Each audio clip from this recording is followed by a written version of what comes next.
دنیا میں ایسی طاقتیں ہیں، میں نام بھی لے لوں گی، جن کے اخباروں میں عمران خان کے حق میں روزانہ کے حساب سے آرٹیکل چھپتے ہیں۔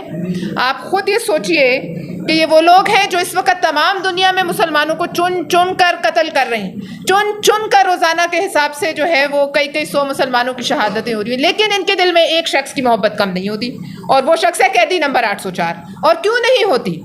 کیا آپ نے دیکھا آج سے پہلے اسرائیل کے اخباروں میں کسی پاکستان کے کسی لیڈر کو اس قدر کوریج ملی ہو، اور وہ اس کے غم میں اتنے بے قرار، اس کی محبت میں اتنے بے قرار ہوں کہ یونائٹڈ نیشنز نے بھی اس کے لیے آواز اٹھائیں؟